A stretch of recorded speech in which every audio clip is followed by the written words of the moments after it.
A stroke is when a part of the brain dies, really, because of an interruption in its blood supply. Either a blood vessel blocks or ruptures and there's a bleed into the brain.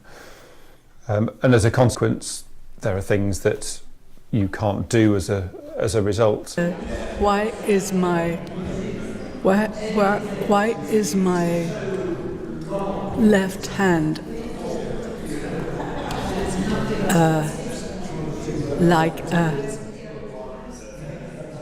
looks wooden? So there is a part of the brain after a stroke that dies and can't recover, and there are other areas that need to try to take on the function of that area that's died, and that's really what we call plasticity. Really, is the change in the brain. It's nothing magical. It's just really the brain changes to adapt to injury, and it happens, in all of us from day to day. I mean, if your neuroplasticity dried up now, this minute, you would be unable to change. You would be unable to, and by that I mean, you may think, oh, that's okay, I'll just stay like I am. You couldn't make a new memory. Yeah? You couldn't remember the word I'm saying to you now. If I asked you again in a few seconds, you would have no memory of it. I mean, it's hard to think of a world. What would a brain that was not neuroplastic, what would it look like?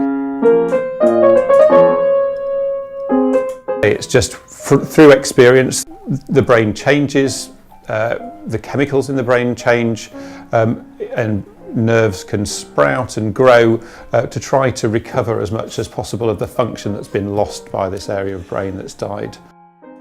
Yeah, nothing, when you remember something, even transiently, that is neuroplasticity. There's no other way. How else? There's no other way. So it's different from elastic. So if you stretch a rubber band, it goes back to where it was. So plastic, if something's plastic, you stretch it and it stays where it is. So there has to be some kind of long-term change which results in a change in function. And we hope it's a beneficial change in function. But it has to be driven by something. It's not a passive phenomenon. It doesn't just happen in the brain. So in the context of stroke, it has to be driven by training, being therapy, being physiotherapy or occupational therapy or speech and language therapy. Any persistent change in behaviour, a demonstrable change in behaviour, for me, it is caused by neuroplasticity. There isn't any other cause for it.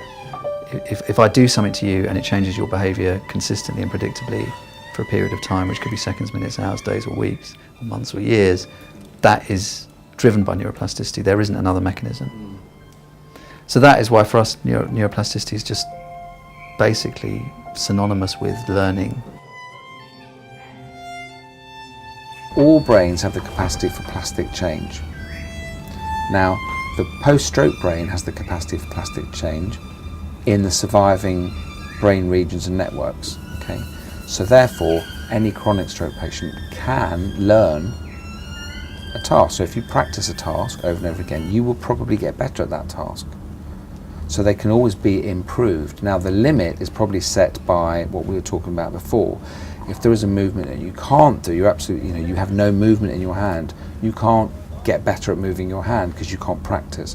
But within what people call your motor envelope, you can definitely improve. And that any change in behaviour through training comes about through plasticity. And that's what I mean about plasticity not being extraordinary, it's really a very ordinary capacity of the brain.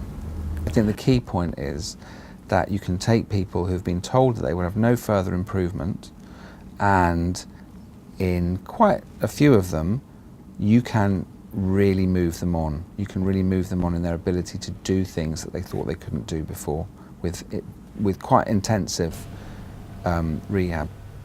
I'm still in the jungle of my head, trying to go out, People talk about recovery from stroke as just being about, in the motor domain, doing lots of repetitions, just repeating over and over again.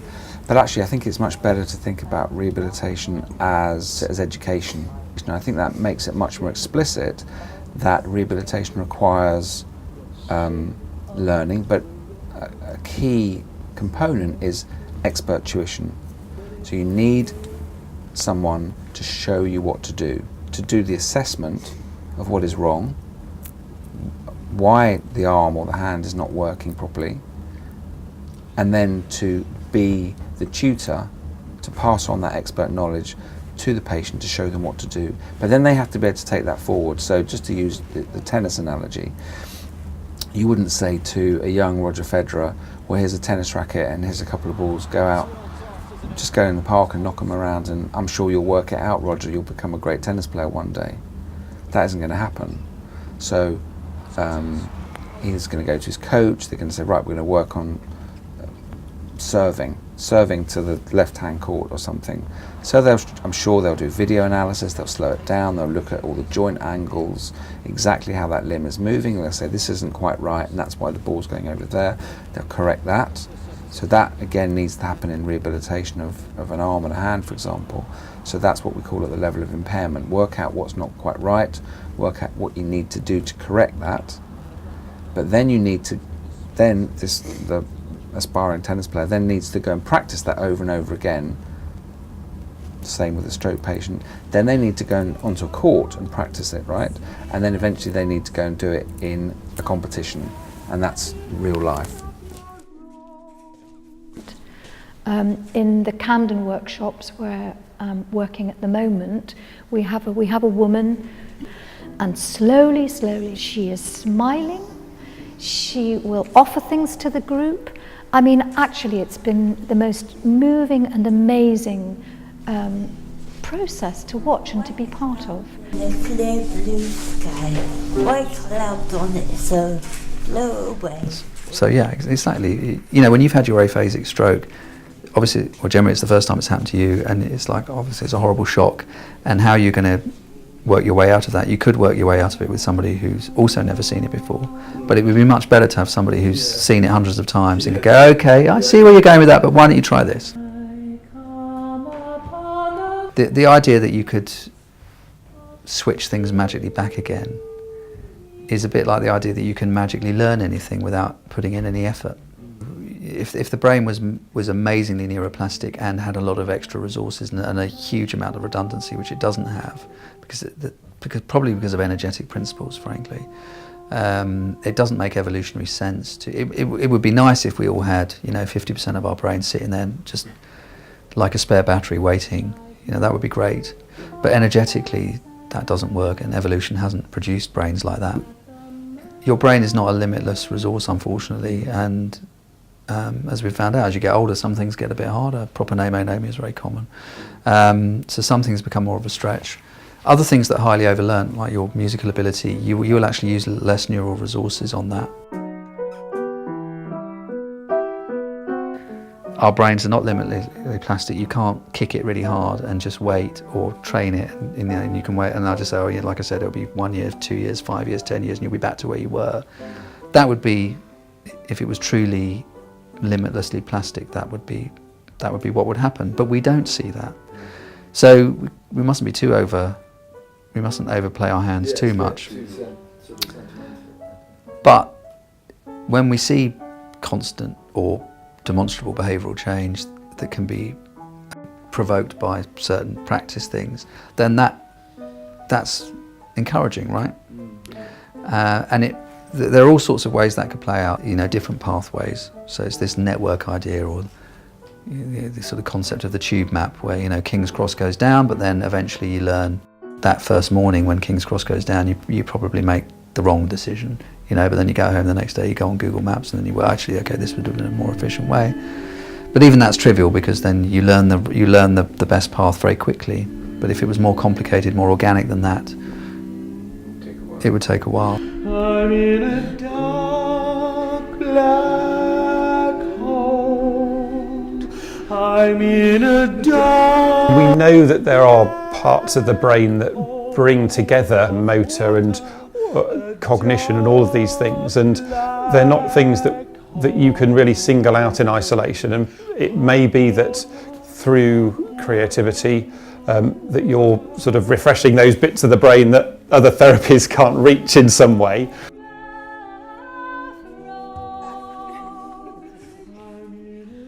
And it is heartwarming to see somebody who's come in who, is just like that, can't move, can't speak, can't do anything, and then suddenly at the end of the workshop you see a toe going in time to the music. It's just wonderful. And you know, an OT who might be in there looks at that and sees that too and goes, ah, you know, they haven't seen that before. So this work does do that, and I think it does it because it goes to, it connects different bits of the brain. You know, if you're doing speech therapy, then you're in that bit, or if you're doing movement therapy, you're in that bit. But we're in this funny little kind of, you know, area that can join lots of dots up, and it does. And you know, different bits of the brain sort of start to sprout, I think. And it is much more beyond the sort of typical goal setting that you get in rehabilitation, where you state a goal and you work towards it, and you do feel a sense of achievement through that. But as you say, there's a lot more to it than that, and it's a sort of deeper sense of moving forwards and achieving something, and and perhaps regaining some sort of feeling of yourself as a person, but perhaps a slightly different person from what you were before you had a stroke. It starts with a point. The point becomes a line. What creativity is and does in the brain, we don't really understand very well, and because of that, its use in rehabilitation really falls behind these other things. So here's the interesting part about artistic endeavour. What if artistic endeavour, artistic activity, singing, dancing, music, artwork, could facilitate more neuroplasticity? We know that the ways we do rehabilitation, physiotherapy, speech therapy, occupational therapy, are very effective ways of trying to recover. But it's probable that they're only accessing a proportion of the plasticity that we all possess.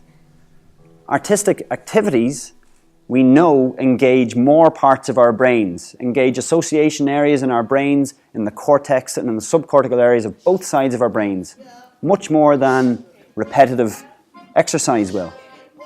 We also know that artistic endeavour, for some people, activates their prefrontal cortex, gives them a sense of better well-being. What we know in our stroke units, if you work in a stroke unit, you know that people who don't have good well-being, don't feel good, have low mood, do much worse in rehabilitation than people who feel good. So I'm delighted to be here, and I'm really interested to see how artistic activity and endeavour can facilitate people.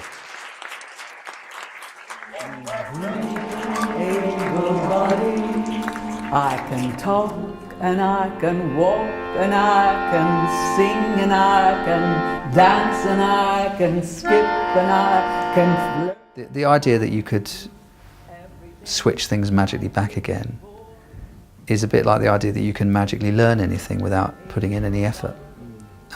Obviously some things rely on, you know, as you learn one instrument, probably the next instrument you learn is a little bit easier, but it's not as easy as you'd hope, I suspect.